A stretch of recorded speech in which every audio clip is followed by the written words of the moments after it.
Yeah.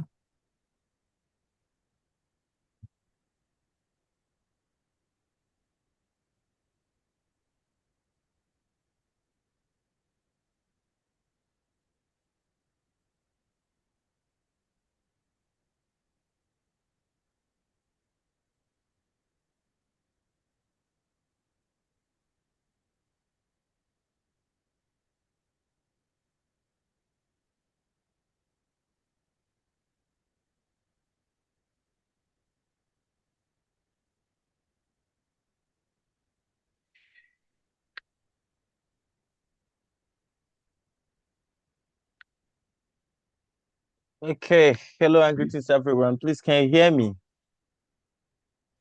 Can you hear me? If you are a co-host, please always help in bringing people in and regulating the meeting. So today, um, we'll be wrapping up for it. Have been a very hectic 1 month, and in this 1 month, we've learned so much from longevity science, evolutionary nutrition, longevity economy, longevity medicine, and the practical aspect of longevity, the educational aspect of longevity. And today we're going to look at the combination of everything that we've learned. This is how it impacts the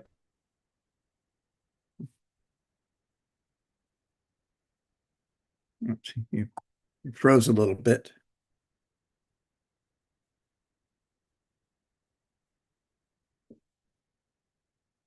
Mm.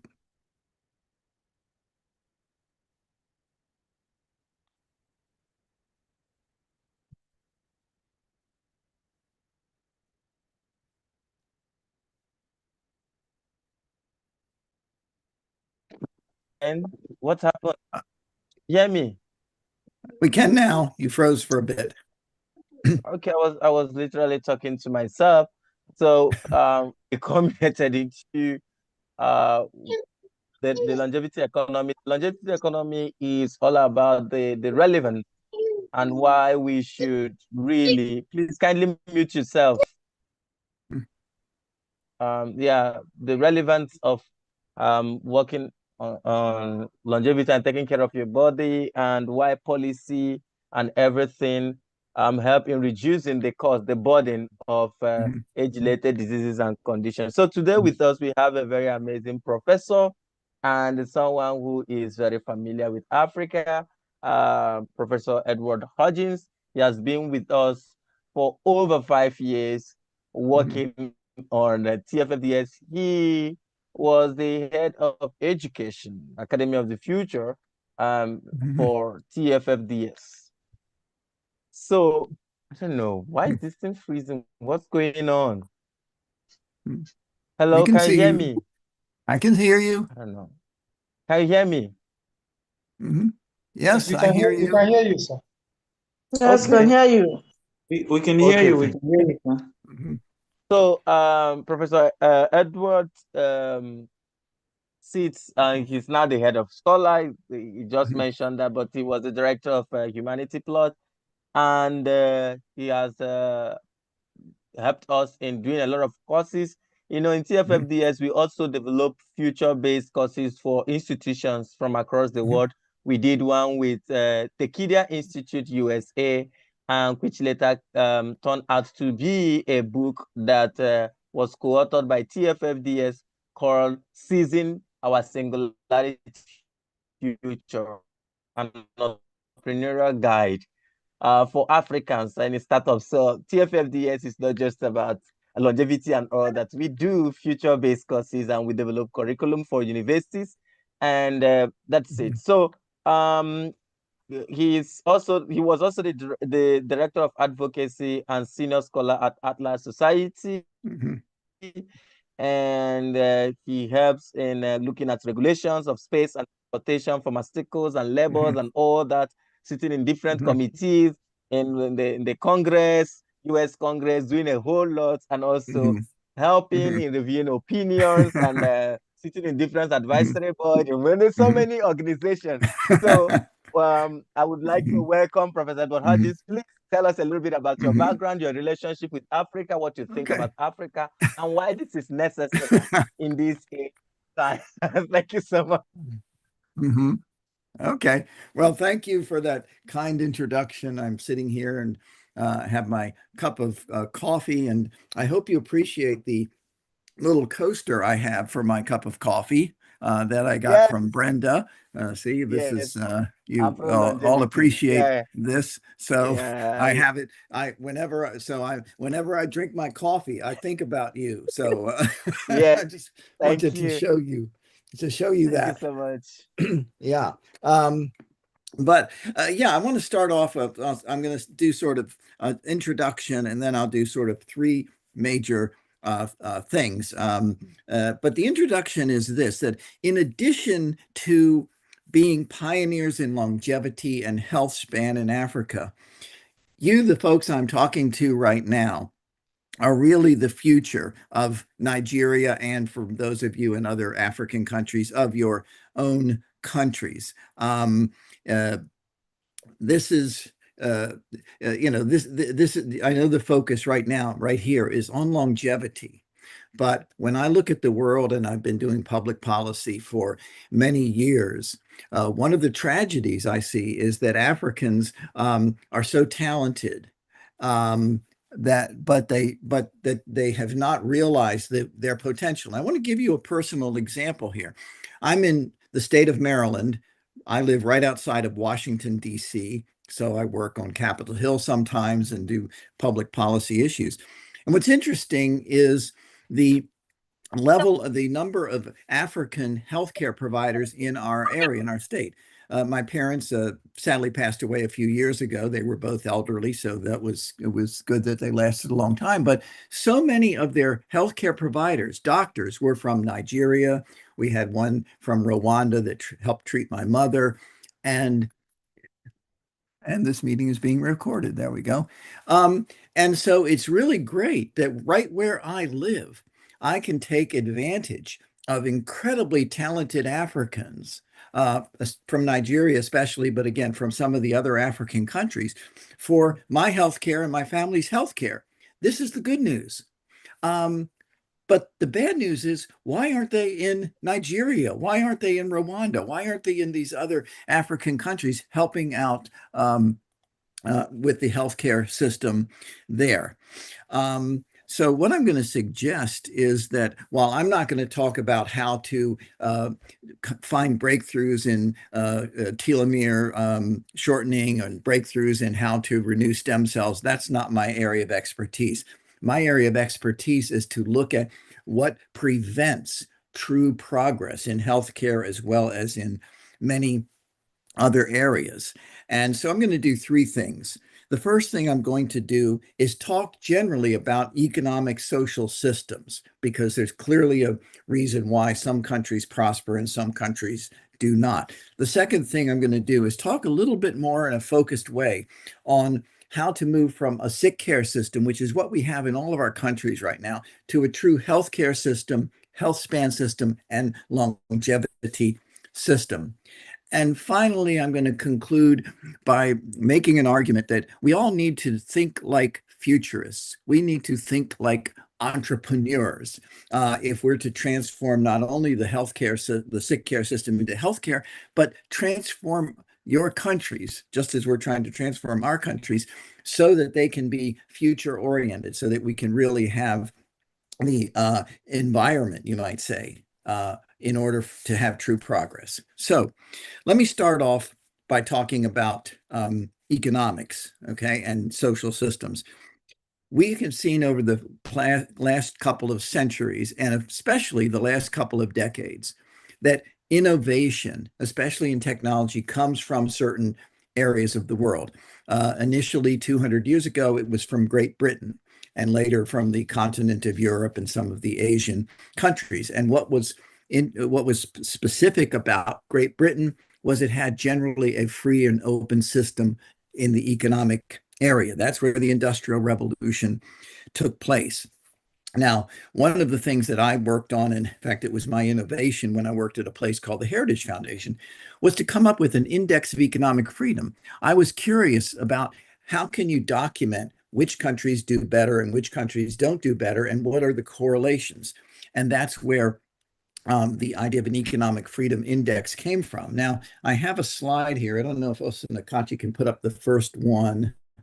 I can show it right here on my iPad. See, I've got a nice iPad. Isn't that nice? Okay. If you can see this, what we did at this Index of Economic Freedom that some of my colleagues perfected after I went to work on Capitol Hill. It's this one. I think someone, there we go. Okay, it's the other one. It's the other one. Okay, it's the other one. That one's going to be the second slide. Go to the other thing I sent you, and I'll explain it. Okay, well, he's trying to find the second slide. Okay, well, anyway, I can show it here. What we did was we divided countries into 5 categories: repressed, mostly unfree, moderately free, mostly free, and really, really free. Okay, and I'm going to hold this up. And you can see a correlation here between the countries that are oppressed, have very bad economic systems, and the ones that have good economic systems. And quite clearly, the ones that have the highest levels of prosperity are the ones with the freest economic systems. That's the data right there that you can see. And I can share this with anyone who would like to have a copy of this particular slide. It's from the Index of Economic Freedom.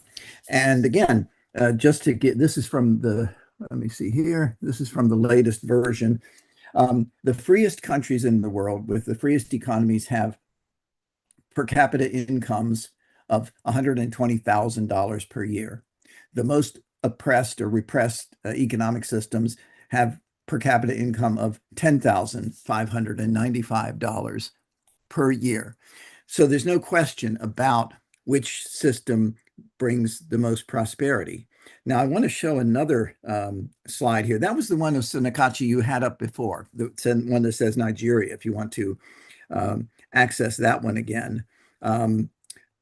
I want to show you, here we go. Oh, okay, well, I have it on my iPad as well. I look particularly at Nigeria, but you can look at any country you want. One of the biggest problems with the systems is corruption. And again, you see here, I'm going to show this slide. If Osanakachi, if you can show that slide again you were just showing. Here we go. I think he's trying to do it now. Here we go. Okay. Yeah, okay. Go up just a little bit. Okay, go up just, let's see. Go down just a little bit. Let me see here. Go down just a little bit more. Okay, here we go. A little bit more. There we go. Okay, right where it says rule of law. There we go. Okay, if you take a look here, rule of law means several things. It means, are property rights protected? Is there an independent judiciary that can objectively look at contracts and look at cases? And what about government integrity? To what extent can you do things without bribing people? And you can see that Nigeria, out of a score of 100, does very, very poorly. And by the way, in my book, I give the numbers for other countries in Africa, and you see all of them pretty much do a very, very poor job. That is one of the reasons why African countries do not prosper the way other countries do. And so one of the things I want you all to think about as folks who really want to have Afrolongevity is you're going to have to work also as pioneers to change the system right now that holds back entrepreneurs and investments. In other words, why should a person with a lot of money, a company with a lot of money, Apple Computers or Microsoft, or you name the company, why should they invest in a country where they don't know whether they're going to get their profits or not? They don't know whether they're going to be strong-armed into paying huge bribes. They don't know whether they can actually do business. And that's one of the things that holds back a lot of countries. Now, let me move on to a little bit more of another bit of data. After World War II, there were lots of impoverished countries and lots of countries that had suffered from wars. But 4 countries emerged doing very well, and that was South Korea, Taiwan, Hong Kong, and Singapore. And when I first got interested in Africa or got serious about African studies, it was in the 1980s when I was doing free market work. And I asked myself, well, what would have happened if African countries had grown at the same rate as these 4 Asian countries that were about at the same level after World War II? They were war torn, and a lot of the African countries were poor, but at least they didn't have the problems of war and destruction. Kenya had a railroad system that the British had set up and so forth. And this is what I found. This is very interesting. In 1965, around the time most sub-Saharan African countries were getting their independence from the colonial countries, the sub-Saharan African countries, minus South Africa, which is a special case, had about $121 billion total GDP. 121. Keep that number in mind. 20 years later, in 1985, when I was starting to do my work, it was $220 billion. So it almost doubled over that period of time, the total GDP. But of course, population went up as well. So per capita income stayed at about $500 per person during that period. In other words, very little progress. Now, I said, what would happen if those countries had gained economic growth at the same rate as the 4 Asian countries? Well, instead of going from 121 billion to 200 billion, they would have gone from 120 billion to 648 billion. That would have been a $436 billion increase. So instead of having $500 of GDP, African countries would have had $1,800 of GDP. The point I'm making is that the systems in the 4 Asian countries were the reason why they were able to prosper the way they did. Now, I want to say a few more things before I get right on to sick care and health care. I've shown that what part of the problem was corruption, but I want to say a few things about misunderstandings about how free markets work. One is that some people say, well, it's a selfish system, but rational self-interest is different from being selfish in the sense of I want to steal from somebody, I want to abuse somebody. We don't want that sort of thing. We all want to have better health personally. We all want our families and friends to live in better health. We all want our families and friends and ourselves to be prosperous, to have sanitation, to have a good lifestyle, to be able to get education. All of us want to prosper as individuals. So when I talk about rational self-interest, I talk about people producing goods and services so that they can get other goods and services and everyone benefits. Now, I want to say a few things about fear. Now, one of the things I love about Osanagachi is he, of course, has looked into and written books about the problems of fear. And he's absolutely right about this. This is one of the things that holds people back.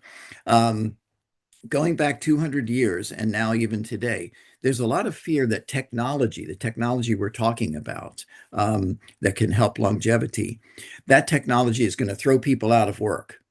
This goes back 200 years ago. There was a group in England called the Luddites, and they would say, for example, well, what happens if you have a workshop and you have 10 women and they each make a shirt? They each make shirts, and maybe each makes 10 shirts a day. 10 women, they get 100 shirts per day. That's nice. What happens if they introduce machines into that workshop? Well, instead of 10 women producing 10 shirts a day, 100 shirts, you can have 5 women and the machines producing maybe 1,000 shirts a day. Well, you're going to have women unemployed, and you're going to have the wages perhaps going down for the women who stay there. That would be a terrible situation, wouldn't it? And then you go through every industry and you look at what happens if you introduce machinery. And so a lot of people, Karl Marx among others, predicted that, well, you would have this vast majority of people who are unemployed and impoverished because of machines and technology. But here's the question. If you have a workshop that's producing 100 shirts a day, and now it's producing 1,000 shirts a day, and everybody is poor, Who's going to buy those shirts? What happens, of course, is now the price of shirts goes down. Everyone can buy a shirt, and people retrain themselves or are retrained by a good educational system. So now they can produce other stuff, higher valued goods. Their labor becomes more valuable. So fear of unemployment really comes down to a problem of education and a schooling system. There's a problem of fear of inequality, but there's two kinds of inequality. One is inequality that comes because I'm someone who gets a government favor or government handout. I'm someone who gets the government to go after my competitor. That's bad. But what happens if somebody becomes richer than everybody else because they produce this thing, or they produce the devices that every one of us are on today, right? We are richer for that. And so are the people who created it. I want to give an interesting example. This is from a Japanese chief technology officer from a major company in Japan. And he calculated how much would all of the technology in a modern smartphone have costed 30 or 40 years ago. You know, if you consider, well, it has video, it has talk, you can talk anywhere internationally, you can do all these things. He calculated that the device I have in my hand would cost about $110 million. Any of you who have a phone right now in your hands, or whatever device you're using, literally you're a multimillionaire in terms of what it would have been like 30 or 40 or 50 years ago to get one of these things. So you can have inequality, but if it's inequality because Bill Gates has a lot of money, but guess what? I have this device and you all have that device. That's pretty good. So don't worry about that. Worry about the source. Okay. And to conclude this section and get on to the section really about sick care to healthcare, what I'm pointing out is this. The more prosperous a country is, the more resources it's going to have to train its people, to invest in longevity, the research that is necessary, and the research that I hope all of you are engaged in right now. Okay, the second big thing I want to talk about, so that's the system that allows innovation. Again, there's a reason why the United States tends to be ahead in all of these areas, why the technology revolution started in Silicon Valley in the United States. We have a saying that America innovates, China imitates, and Europe regulates, because Europe tends to put lots of regulations on their innovators, and that's not a good thing. Okay, I want to talk now about having set up the system that is the best to allow all of us to prosper. I want to relate it specifically to sick care to healthcare. Now, a couple of things. All of our systems right now in the world are really sick care systems. They're not healthcare systems. In other words, I get sick, I go to the doctor maybe gives me a treatment, maybe it works, maybe it doesn't, we don't know. Some people get well, some people don't get well. It's a sick care system. There are some things that are set up to prevent now. For example, in the United States, and I think in other countries, if you smoke, which is very bad for your health, your insurance rates go up. And so there are some things that are being done to prevent ailments, but generally, you know, it's a sick care system, not a healthcare system. Now, I'm going to be giving some Western examples, but one of the points I'm going to make is that in African countries, you can do what we call leapfrog, or jump over Western steps that we're going from sick care to healthcare. An example I give here is in the technology area. I was in Buenos Aires, Argentina, gosh, many decades ago. I think it was in the late 1980s. And I went to their downtown area where they had all of the businesses and I think their stock market and so forth. And so this is the most prosperous area of Buenos Aires in Argentina. And I looked up and I was surprised that there were all of these wires strung across the street from one building to another.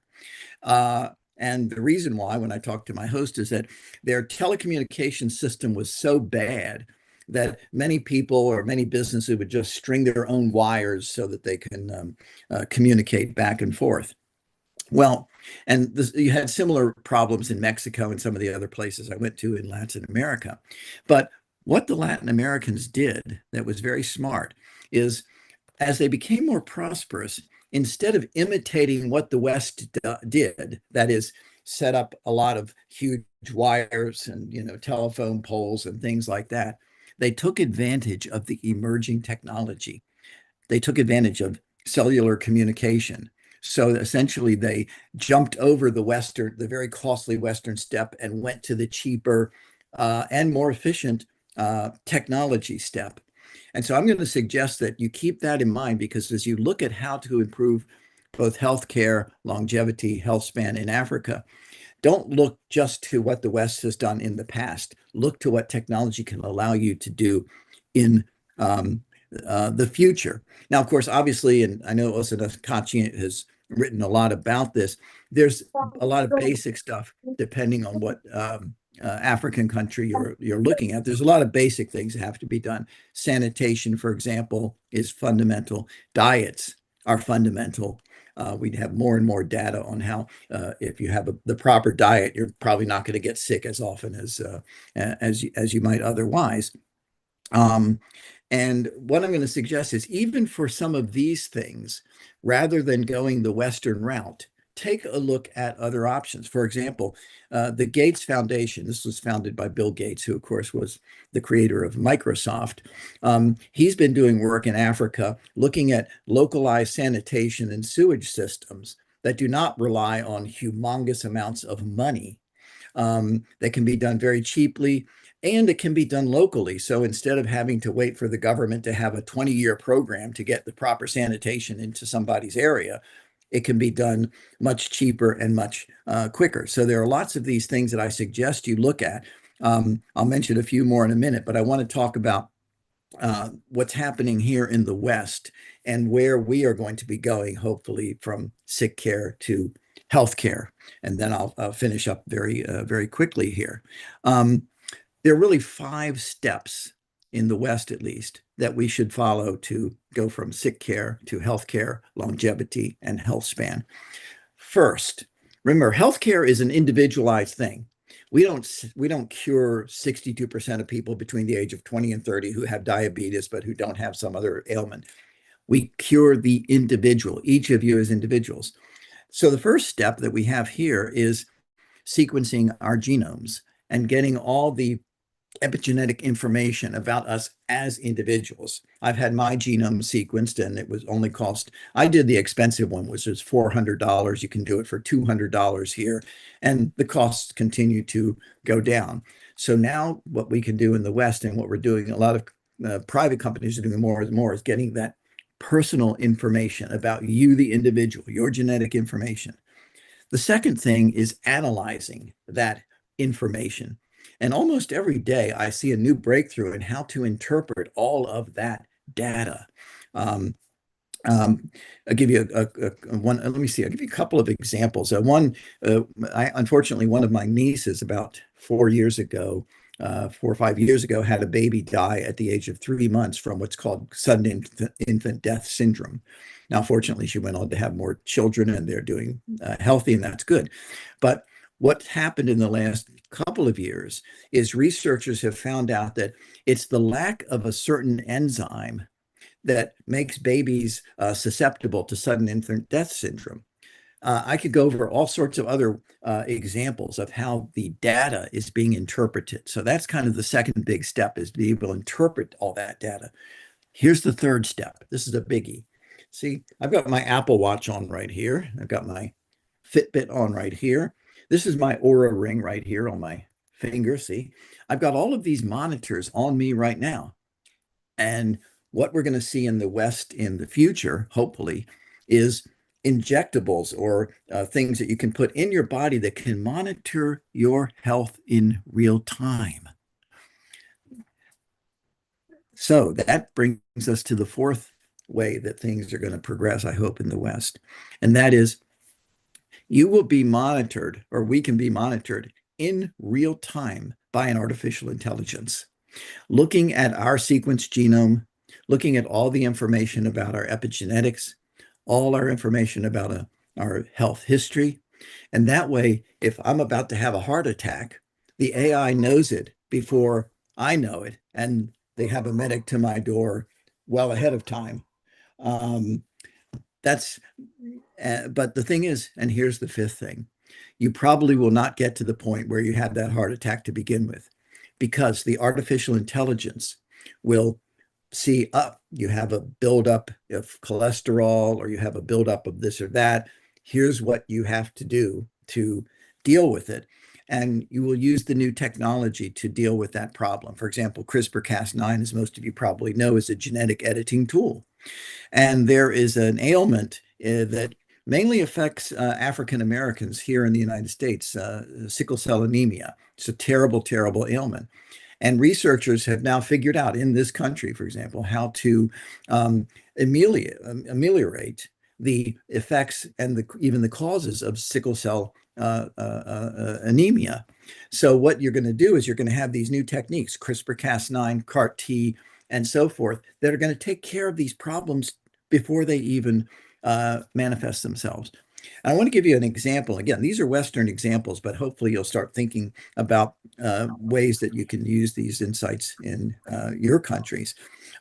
We have in this country now breakthroughs in with individual companies providing exactly the service I have suggested. For example, in Florida, I visited the facilities of Fountain Life. And it's a marvelous facility. They took me through their whole facility. And what they do is they give you every test imaginable. MRIs, CAT scans, blood tests, you name it, they do it. And what they tell me is that they'll often find out pre-symptomatic ailments that a person has, that it might not manifest itself for several years. So instead of waiting for me to have a serious heart problem, they'll say, oh, you've got a problem here. You better do this and this and this so you don't have that problem. That's boutique or concierge service, where they're treating you, the individual, not, again, 72% of men between the age of 20 and 30 who haven't had diabetes, but who have that, da, da, da, da, da. That's what's happening in this country. Now, unfortunately, right now, it's extremely expensive because of the way our insurance system works. It costs $10,000 a year. I can't certainly afford that at minimum, but I see that as what is possible in the future. Now, I want to, and by the way, here's an example right now, getting back to Africa. For example, you probably know about the idea of a lab on a chip, where you get someone's blood, or you get some other kind of test, and you analyze it right. You get the information right there. You send it to a facility somewhere that's not very close to you, so you don't have to build lots and lots of huge hospitals. And the data facility will look at the data and get back to you and say, here's the problem. This is one of the things I've had some debates about with some of my friends in the futurist community. They say, well, if Africa wants to have real longevity, they have to build at least 20,000 new brick and mortar hospitals. And I say, why? That's insane. First of all, they're very costly. Second, technology is going to allow us to do that much quicker and much cheaper and much more efficiently. So as you think about the systems, don't look just to the West. Look to what you can do with this technology locally, whatever the situation is. I'll mention one other problem we have here in the West, and I'm going to go on and give my conclusions, and maybe we can have a few questions. There are a number of barriers we have here in the West. First of all, and again, coming back to the excellent work of Osanakachi, is fear. There have been a number of surveys that show that people in developed countries fear technology. They fear, for example, implants into the brain that might help with Alzheimer's, but they fear, my gosh, this is unnatural. We're going to have an implant. And in most cases, they don't understand even what it means. They don't even have the intellectual base. I don't mean that they're stupid people. They just don't have the knowledge base of how technology works and how it can work for the good. That's a major problem right now in this country with advancing with these technologies I've mentioned. Another problem is the government approval system. In this country, it takes 10 to 12 years at a cost of $3 billion to bring a new product from lab to patient. A lot of that is because we have an approval system, a drug approval system with our Food and Drug Administration, and European countries have similar situations that were created decades ago before the modern technology. And so where basically the way you did a medication is you combined a bunch of chemicals and then you see if it's going to, work. You didn't have artificial intelligence basically looking at how to develop cures and things like that. And so this is a problem as well as changing our systems. You have problems with the delivery system. And this is why I mentioned to you, you don't necessarily need to build hospitals to get information, to get a treatment, information about a treatment and a patient's symptoms. And the final thing, and by the way, this also goes into how you pay for it. And this is something that we're struggling with in the Western countries. And I'm happy to work with you folks on how to deal with this system in your own countries. Right now, we have pretty much in all of our countries what's called a fee-for-service system. In other words, if I'm a doctor, insurance companies and usually government, where the government provides, for example, Medicare in our country for people who are elderly. Basically, if I'm a doctor and I treat 3 people for a particular ailment, I get 3 fees. If I do that same person 6 visits, well, I get 6 fees. It's a fee for service system, which is how we do for many other things. But there's problems with that system. You don't have an incentive to keep people healthy, right? And so there's some new ways of thinking about this, where instead of having a fee, you have what's called a capitation system, which basically you have a medical practice that you'll pay essentially a yearly fee to keep you healthy. And that's their money. So they have to figure out how to keep you healthy if they don't want to, have more expenses than that fee. And again, I can talk to you about how this might impact your own countries, where you give doctors an incentive to keep you healthy rather than wait for you to get sick and then treat you. So those are some of the things to think about in terms of healthcare. Now, I want to end up with a couple of points about thinking like a futurist. Okay, I've talked about all of these issues.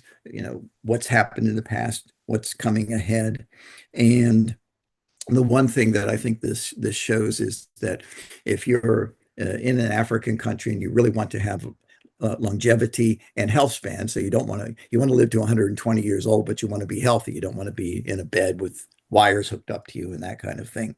You're going to have to start thinking like futurists, which I know a lot of you already do that because Osa Nakachi is the head futurist in Nigeria, as far as I'm concerned. You have to start thinking ahead, thinking outside of the box, as we like to say. The classic example, of course, is Moore's law, which Gordon Moore, who was one of the creators of the whole. Let me get back to I might show you a final slide here. There we go. You probably know about Moore's law. Moore's law was basically the idea that every year and a half to 2 years, the power of a processor is going to double, meaning that the cost is going to go way, way, way down. And take a look at the cost of sequencing a human genome. Isn't that amazing? It's gone from $100 million in the year 2001 down to a few $100s today. It's even better than Moore's law. So any company that was looking at that prospered. Companies in the United States that weren't looking at that and didn't see how the future was going have not really done very well. So I want to emphasize the importance of thinking like a futurist, thinking like an entrepreneur. I want to hold up a couple of books here that I think are very good. One here is by Ugochukwu, who I think Osanakachi knows. This is a really good book that's kind of thinking like a futurist. He calls it clear thinking. But what he does is he poses 10 scenarios and then looks at both sides and says, here's how to think about these issues. Should the United States have dropped an atomic bomb on Japan? Should the assassins murder Julius Caesar? There are examples from all over, but it really is a good book on teaching you how to think and not just say, well, I'm going to believe X, Y, or Z, but how to think about things. I want to suggest one other book. This is by, here we go, from Cameroon here. I want to suggest this because this is a woman who's now is married to one of my board members at the Human Achievement Alliance. And she was from an impoverished African country. She tells the story of how, when she had to have a shower, it took a half an hour because she was in a village that was poor. They had to boil the water or warm up the water. Her grandmother would do that and then just sort of pour it over her with a cup. And when she first visited in a Western country and you can actually go into a shower and turn on and all this hot water came down, it was amazed. But what she does is talk about in this book, her own story about how she has become an incredibly prosperous entrepreneur here in the United States. And she's a remarkable woman. But I think it's important, if you want to think like a futurist, to take a look at folks who have succeeded in this country and can succeed in your country. Because as I say, we know for certain that people who come here to our country do well. My mother's family were all from Italy, so I'm a half Italian. Actually, 64% technically, because my genome says I'm 64% Italian and 10% Greek and a whole bunch of other stuff mixed in there. But we know that Nigerians and Africans come to this country, and Italians come to this country, and Jews come to this country, and Irish come to this country, and we all come to this country, and we end up prospering because of the system. So I know that Africans can do it. When I see people like Osanakachi, I'm really inspired. I hope I'm not embarrassing you, but I'm so impressed by what you do. And so I'm saying to all of you, I want you to be optimistic. I want you to be the innovators, not only in longevity, but in your own countries, in creating just the kind of future as it can be and should be. So I'll stop there, and if we have some questions, I'd be more than pleased to answer them. Oops. I think you're muted. If somebody is. Yeah, thank you so much. I'm trying to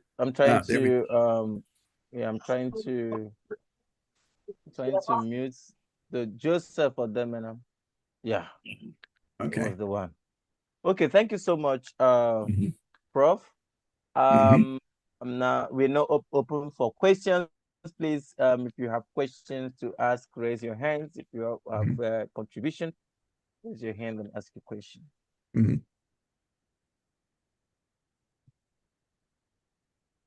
By the way, while we're waiting, this little sculpture I have, isn't this a beautiful sculpture? I got this in Tanzania. I think it was in 1990 when I visited there, and it was a group, the Tanzanian Youth Development and Employment Foundation, and what it was a group of Tanzanians who worked with and helped small level entrepreneurs. We walked through, an area where you had men making pots and pans out of metal and making furniture. You had women who were weaving textiles and things like that, and you had all of this incredible entrepreneurial activity going on. And they had a little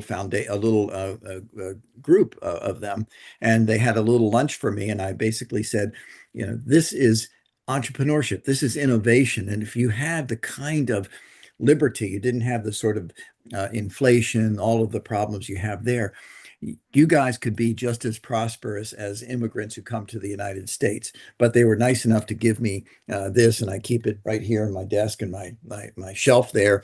So I'm reminded of the potential of entrepreneurs, but especially in African countries where I just see all this creativity, and I want to see it unleashed on the world and in your countries as well. So anyway, okay, did we have a question there? Yes, Chisom, go ahead with your question. Thank you so much, Prof. I want to appreciate you for the lecture. The lecture is well detailed and down to earth. I really appreciate you for that. Thank you. My question is, we know the reality in Africa, especially in Nigeria, is the fact that the government is not something to even talk about. So in this case, in this case, considering this reality, what would be the best way? What would be the best format or strategy or best way to begin this Afro-longevity stuff, the future of Africa, future of Nigeria? What can we really do at this stage to begin? Thank you. Okay. Well, I think the first thing is, in a sense, what Osunakachi is doing now. Educate younger people. I'm an older person, but Osunakachi is educating the younger people. That's the first thing, is to have a cadre, you might say, of young people, because you are going, and the listeners here are going to be the leaders of tomorrow. The first thing you're going to be able to do is raise the level of consciousness and understandings and aspirations of your own families and communities. Many of them possibly don't even think about, well, you know, is it really possible for us to live better lives? Maybe we can make a little improvement here, a little improvement there, but that's part of the thing, is to raise their level of aspirations, that they shouldn't be satisfied with living in the conditions that they are. And especially, it starts off with health, doesn't it? I mean, if you're sick or you're dying, well, there's, you know, all of these other things are kind of pointless. So the first thing is to raise their consciousness about there's a possibility that you're going to be able to raise the level of health, that you're not going to be having people die as young as they do. Infant mortality can go down. Raise people's consciousness about what is possible. And then you're creating, as it say, you are the cadre that are creating another generation. And ultimately, politics is a following and not a leading cause usually. And so what happens is more and more people who have your attitude and understanding, and then your neighbors do, and your communities do, well, then you see where politics is going to have to change. So that's what I would suggest. You know, you might say the grassroots level. That's the way we like to put it. But it's a very good question. Which country are you from, by the way? Nigeria? Okay, I think it was from Nigeria. Oops, there we go. Anyway, but that's what I would suggest, is work at the local level, educating your own communities and so forth. And again, you're going to be the leaders tomorrow, because older people are going to die out and you're going to be the leaders. And so giving this aspirational view of what can happen with longevity, I think would be a good start, where you can have the most leverage. Okay. Do we have another question there? Yeah, if I may, I've tried to address this question when we're doing the African Town Hall meeting, and when TAFFD launched the African Town Hall meeting, and a lot of people that was a very fascinating program, where people from different African countries come for us to discuss African issues and find solutions. One thing is that we easily give up. Since I started these TAFFDs, it's been a while, and most people will come and they'll go. They are not committed. They always want it. Most people want already established something. They don't want to be part of a process. And because of the complexities of Africa, because most African leaders, 90% of African leaders are guided Machiavellian book titled The Prince. They believe that the end justifies the means, and they don't care about anything. And for them, they are the decider of what is ethical in their country, in their organization, in their businesses. So these are the Machiavellian rules. They don't care. So what we have to learn from already existing playbooks, like in the US, the friction, they had this problem in their evolutionary moments. It was individuals, entrepreneurs that came up to say, no, we know we need to build something different. Most of these universities, Harvard, MIT, they are all private universities. Most of the core corporates that change the narratives of time, they are all privately owned. So when you start doing things right, government might be like, okay, how can we now come in? Then you've already established yourself. You know, this is something that made, when the European left Christianity in the hands, or other religion in the hands of indigenous African people, we abused it, we bastardize it. That's why it's not productive. You go to US now, Catholic churches, their own top universities, even the university that Edward graduated from, the Catholic University, Washington, D.C.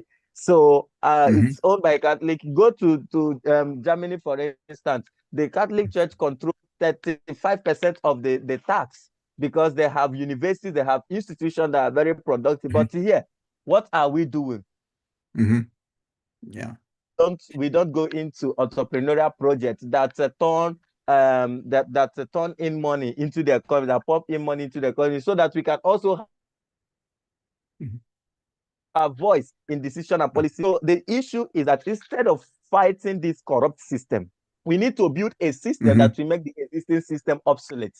Focus in doing your thing and building and expanding. We've seen Dangote, yes, they are trying to frustrate him, but you cannot easily oust him out of the economy. So these are the things that we want to do. We want to make our policies. We need to see a way of submitting bids, doing things on a health.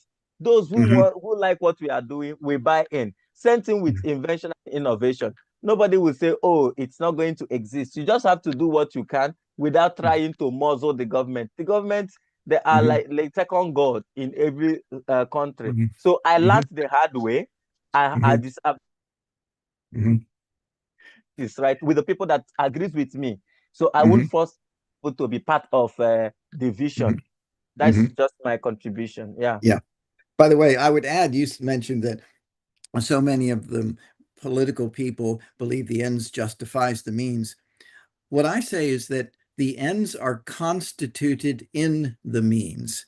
So, for example, I believe that it's not just a matter of me forcing you to believe, to do something.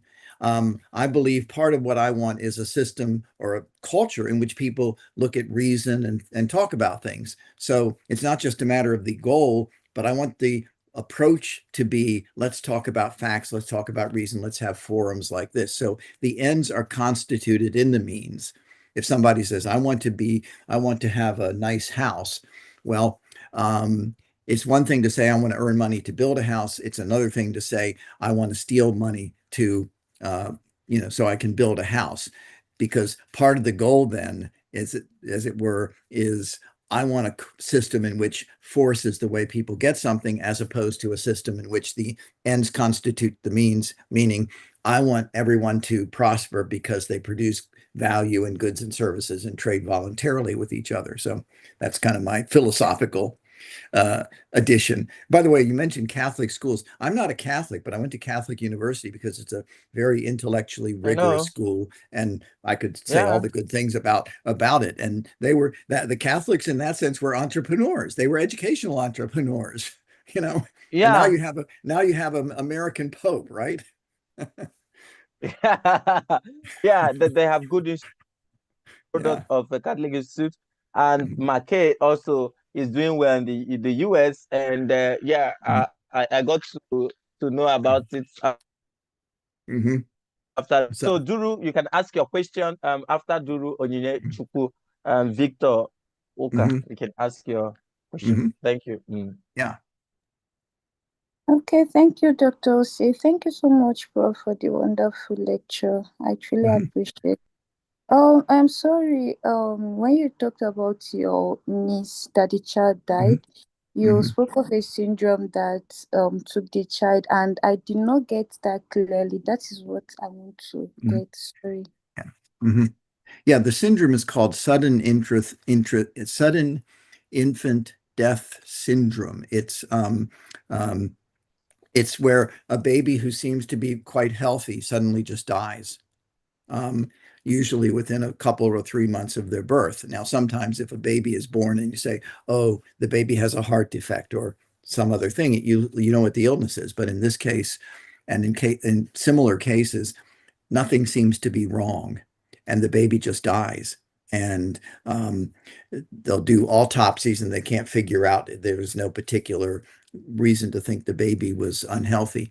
But again, this breakthrough, if it turns out to be correct, is that there seems to be some issue with an enzyme that's missing, and that somehow it's associated with this syndrome. And again, if it turns out that that's the case, of course, what we can do is prevent it by doing genetic testing on a child, even in the womb. And if it looks like this child doesn't have that enzyme, well, when the child is born, you can make sure they get that enzyme. So again, that's prediction and prevention rather than waiting for a tragedy to occur. Thank you so much, Prof. Certainly. Okay, the next Victor, ask your question. Hey, Victor. Victor, unmute. Okay. Oh, there we go. There's Victor. Yeah, thank you very much, Prof. And your today's class has been quite interesting. You spoke about genetic testing, sequencing of genome, and all that. How you did yours, and it cost you about $400 to do that. Now, looking at the Nigerian context, I'm in Nigeria.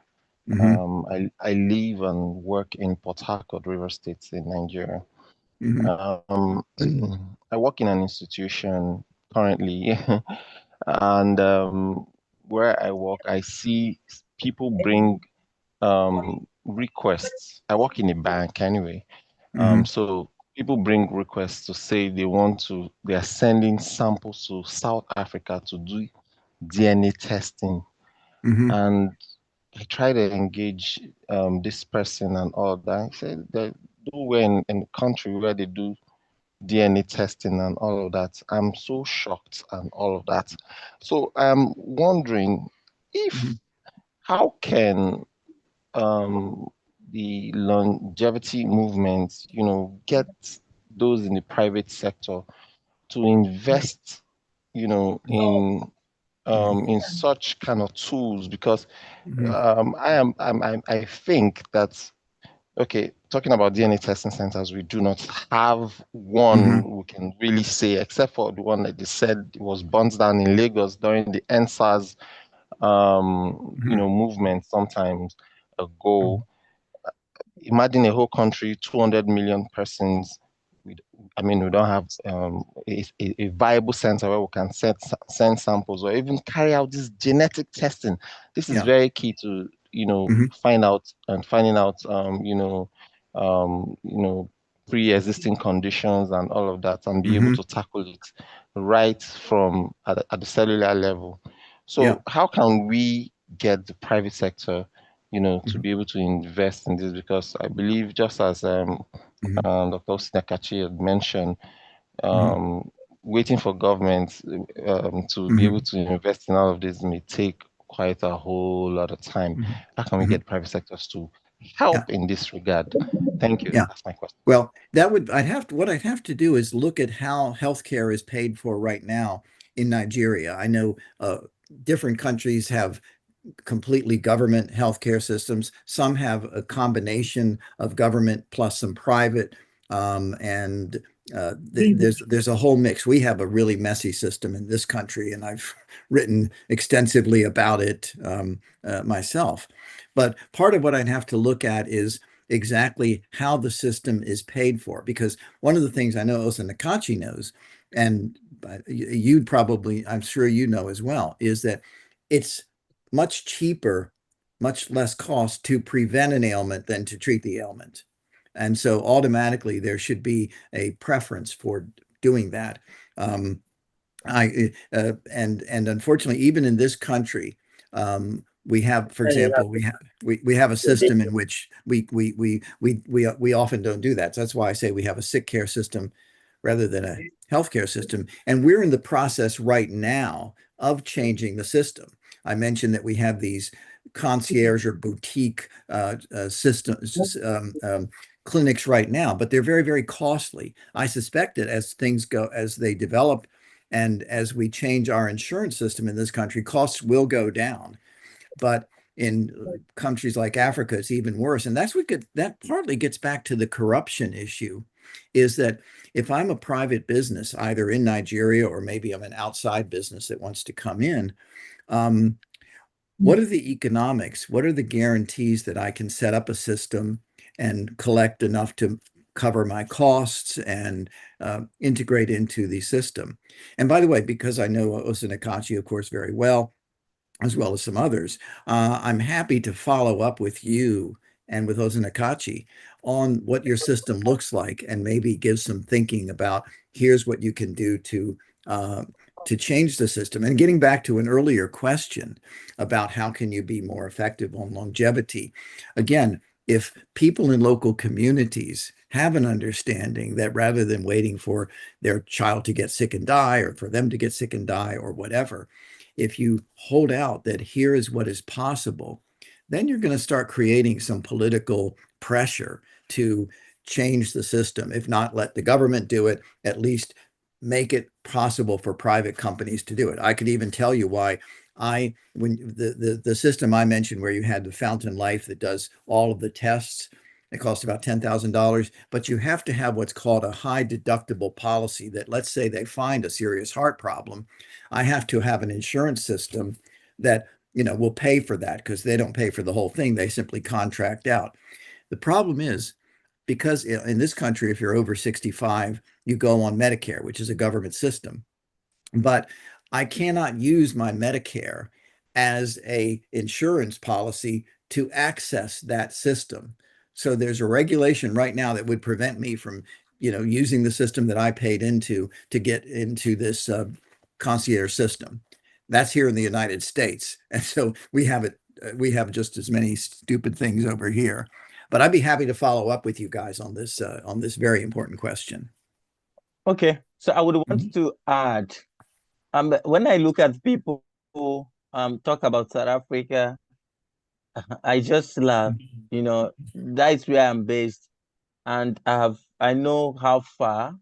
Edward, you remember after the Dublin Declaration that we signed few years ago, I was the one invited by some of the longevity doctors to talk about that in Cape Town. And I did a whole lot of full-day event explaining how to do a whole lot of things. And do you know that one of the reasons why I said I'm not really interested in scaling immediately is there are a lot of things that I'm trying to understudy, and for me to start a center in Port Harcourt, because currently I'm in Lagos. I came in few weeks ago. So I don't actually like Lagos. Lagos is very noisy.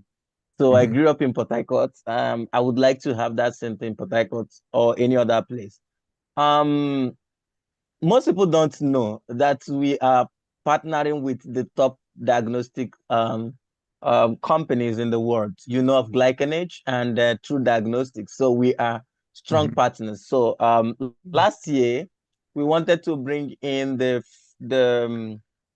first sequencing tool into Africa. And one of the reasons why I argued because I used my office. Let me just put it that way. I used my office to ensure that we bring in the ILSA 2024 to Nigeria, was to see, for me, it was a homecoming. But they didn't buy in. Even some pharmaceuticals that I expected to come learn new things, they didn't come. And guess what? True Diagnostics brought their best equipment to Nigeria. They got to Murtala Mohammed International Airport, but they wanted bribe. The immigration wanted bribe, and they didn't understand the language. When I called the immigration officer, I was with the VC and the VC of Lagos State University and the provost of College of Medicine, University of Lagos, because we needed it. We wanted to donate it to them, donate some of it to the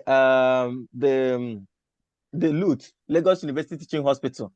So we were together when we received the call, and we're trying to do everything humanly possible. There's the immigration officer, not knowing that I was recording the call, said, "Is it just because of 200? Is it just because of $25? Something that you are giving us so that we run this thing for you?" I was disappointed. We lost equipment that cost more than close to $100,000. It didn't enter this country, and this guy went back to the US with it. all I invested went that way. The guy wanted to keep it. They said, go with it. I was on phone. I cried before the executive and management of the school. So these are the kind of things that when you go through them, people don't even understand. People just sit behind and criticize your effort. They don't know what you are pushing for. Because we need to actually get these things right. And another strategy that I want to put in is to see a way of training people, right, to invent, innovate, and create things like this. Okay, so we are also doing something with Rejuve AI, but we call it RALEX technology. We are building a blockchain system. And what we want to do is to link up to decentralize this test and then find a way of training healthcare professionals. Instead of taking these blood samples, flying them to the US, we train people on how to sequence or do things like exogenous sequencing and other form of sequencing. Or even the one that he was mentioning, DNA sampling and all that. These are basic things. There are a whole lot of things that we can do. I helped the Gauteng province to come up with projects on how to change, because South Africa is pushing to turning South Africa into to a destination for what do we call it, medical tourism in Africa. So when you think of medical tourism in Africa, you go to South Africa. I was in the committee and I said, but what is Nigeria doing? What is Nigeria doing? I invited the minister and the minister of health. He was telling me that I must pay for his flight. But when I do events in South Africa, the government will ask me, OC, how can we support you? What do you want us to do? Do you want us to do this for you? Then the provinces want to support, the national want to support, and the municipal government wants to support. But in Nigeria, they asked, I know how much I spent. I didn't get anything out of it. I wanted to support my country. Edward, you know, when it became very difficult, I reached out to you to support me with a few. So it was difficult. Then you make all these sacrifices and you don't see people. And this is why I wanted people to be part of this movement, so that we can put heads together to make things happen. Thank you. Yes, absolutely agree with those remarks. And by the way, again, it's a again, part of it is that's why I emphasized, unfortunately, the problems of corruption, which is not only in Nigeria, of course, but is in many other countries, but also changing people's understanding, and especially in communities where you can leverage in your views, whether it's in a religious community or a local community or whatever, to the extent you can educate people and show them what's possible. Then when you say, hey, we've got some equipment here that's going to do incredible stuff, but there's a corrupt government official here who won't let it in, then people start understanding the nature of the system, and they start saying, we want something different. We want longevity. We want the equipment that Elsa Nakachi is working to get, and we want to work with these international partners, but you guys are in the way. You guys are threatening our lives and our health. So again, that gets down to educating at the local level. I think we have another question there. Yes, thank you. Thank you, Dr. Osi. While you were speaking, I'll move to just make a little more contribution. Like you made mention of Port Harcourt, I think there are more ways to anything in life. So if we've tried Lagos, it didn't work out, I think we should try Port Harcourt. I believe so much that Port Harcourt is a good destination to begin, because sorry, I didn't try Lagos. When I wanted to do the events, I wrote to UNN. They were so dramatic, so I reached out to University of Lagos. I think I reached out to them. They were delaying. So the Consul General of South Africa to Nigeria invited me for the 30th diplomatic relationship between Nigeria and South Africa. So when I came, we had a dinner at the consulate.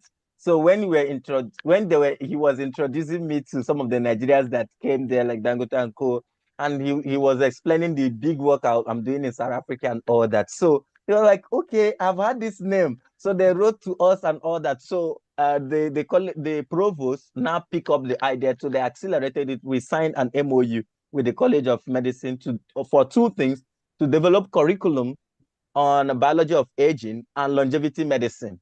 So they were interested. The interest was them. Now, the problem was the immigration and all that. My mind is not in Lagos as a person, because Lagos is noisy and crowded, a lot of competition with nothing to show for.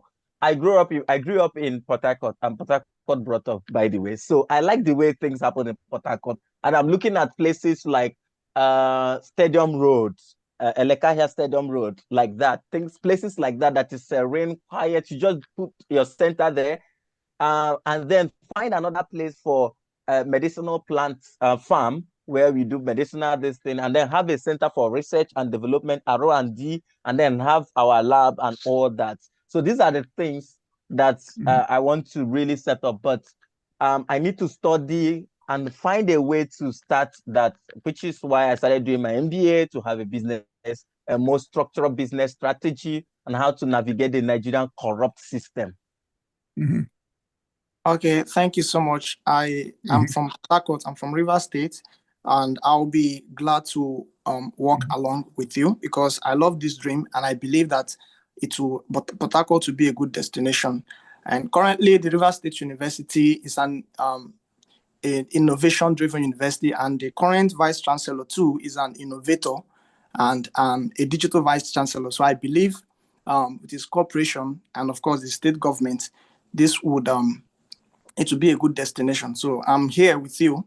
Whenever you want to start, just you can get along with me. I am still a student. I have a lot to learn, but I am predisposed for this course. Thank you. Thank you. Okay. Do we have time for one more? Do we have time for a final question, or? No, I think I have my own question. I've not asked my question, Prof. Okay. So in African countries where life expectancy remains low and the governance system are fragile, how can extending health span practically contribute to strengthening democratic institutions and citizen autonomy? Okay, well, that's in a sense, it's an easy question. How can expanding health span help increase democracy or a freer and open system? And I think several ways. First of all, if you're not worried first and foremost about whether you're going to get sick and die, then you're going to be looking around for other opportunities in life. Life isn't just about a struggle to make sure that you have enough food and so forth. It's been like that, obviously, in the past. But once you get to a point where, well, you know, I'm not quite as worried about that. Now I can really follow my aspirations, what I want to do to give myself fulfillment in life. And when that's your goal, you know, to flourish as an individual, then you're going to look around and say, what's in the way? And if what's in the way is somebody at customs who is keeping a machine coming in that can literally save your life or help you get your business started or whatever, then you're going to be much more active, because you are not just focusing on, you know, literally the means of immediate survival. I think that's what it does. And again, it allows people to realize their full potential as individuals and as human beings. This is truly a pro-life approach. It's interesting. Osanakachi and I both know Ilya Stamler, who's an Israeli who runs a wonderful organization that we're both associated with, and I have a friend who's a Jewish friend who was over last night to my house, and they have the saying that they use when they greet each other is l'chaim, which means to life. And so when you reach a certain possibility of really being able to get everything out of life that's possible, you're not going to be wanting to live in a non-democratic system. I'll tell you just a quick personal note here, because my mother's family, my late mother's family, were Italians. I'm part Italian. That's why I talk like this, by the way. I'm making a joke. And when my relatives came to this country, when my grandfather brought the family over in 1930, they wanted a better life. They didn't want to live under the dictatorship of Benito Mussolini. And what was interesting is that many thousands and thousands of Italian Americans, Catholic Italian Americans, fought against Mussolini because they did not want to live in that kind of system. They wanted to live in an open democratic system. And so I'm getting a little bit off the topic, but as I say, the more you can increase health span, healthy people want to flourish, and they don't want fascists or corrupt governments or communists or whoever it is to get in their way. That's individualism at its best.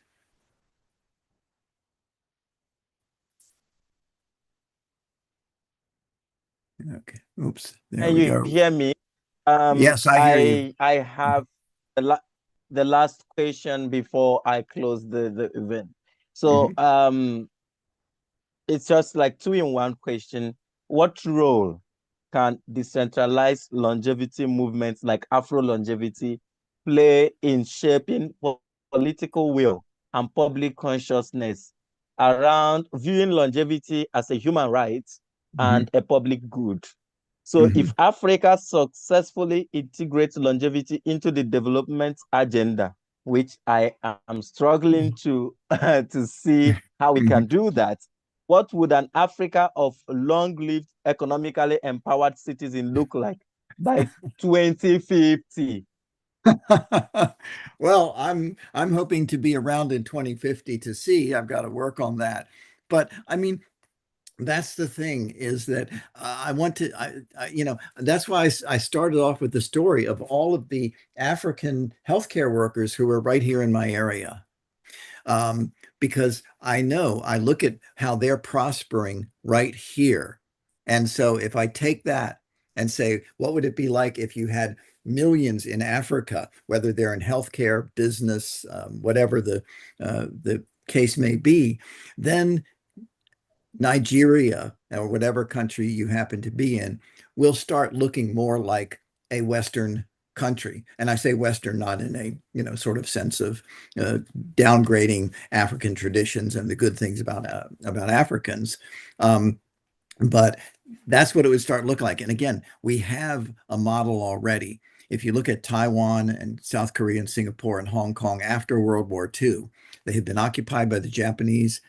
Thousands, if not more, people had been massacred. They were war-torn, and now they're the most prosperous places on earth.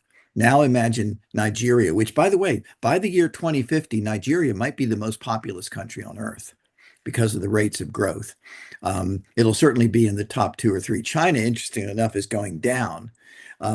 India is now #1. Nigeria is coming up. So imagine 200, 300 million people in Nigeria, or pick whatever African country, living at the standards that we have here today and innovating in ways that I can't even imagine. I mean, if you're not excited about that, my gosh, you you don't have a pulse. So anyway, this is very exciting, and I love working with you guys. And again, it gives me inspiration that, we have 50 people listening to this broadcast. And again, you're welcome to communicate with me. Osanakachi has my email address, and I'm on Facebook and I'm on LinkedIn if you're in those venues as well. Okay. Thank you so much, Professor Edward. Okay. Guys, he is very supportive. He was with us when we wrote the Seizing the Singularity Future. The book, I don't know if you can show that again for those who didn't see that. We developed it. It was a course that we developed for Tekidia Institute, USA, and they had lots of Nigerians and Africans that participated in the program, and it was an amazing, course for mini MBA, and he also helped for the course and the materials, and also helped for Hugo's book. He was also part of the launch of that book, an exercise in clear thinking. All these books are available on Amazon. So, Professor Edward, thank you deeply for your clarity, your conviction, and the wisdom you brought to the final section of our Afro-Longevity educational program.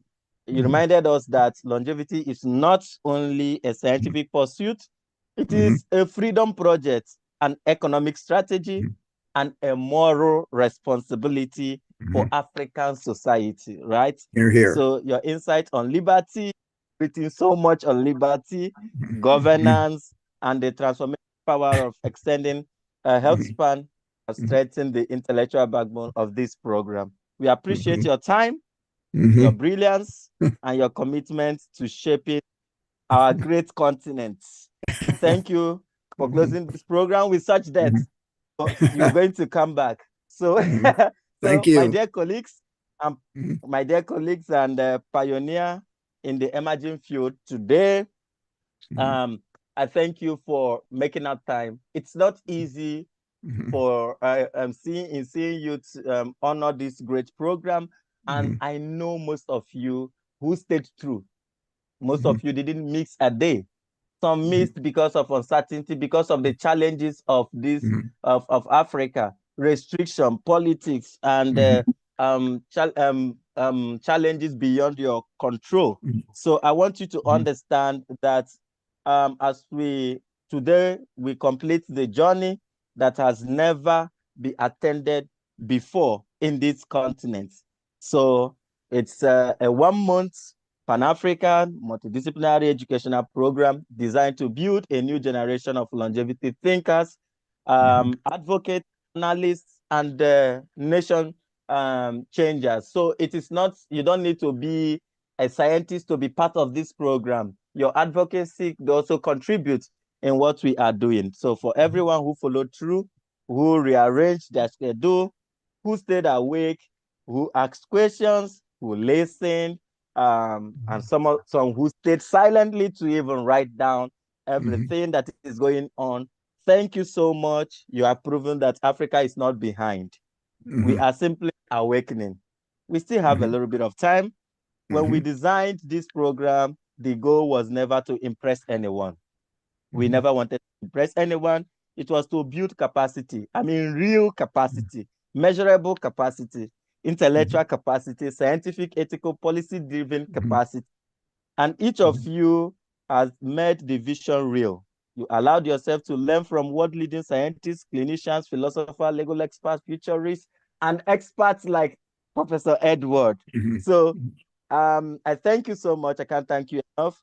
I want to also appreciate all our faculty, fellows and members, researchers, and those who contributed. We are not building a fan club. We are building a continental force, and this program is just the beginning. Thank you so much.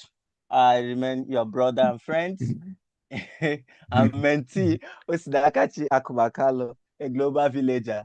Thank you so much, and stay well. Please don't forget to submit your research and your exams. Thank you. God bless you. Good morning, good afternoon, good night. Bye-bye.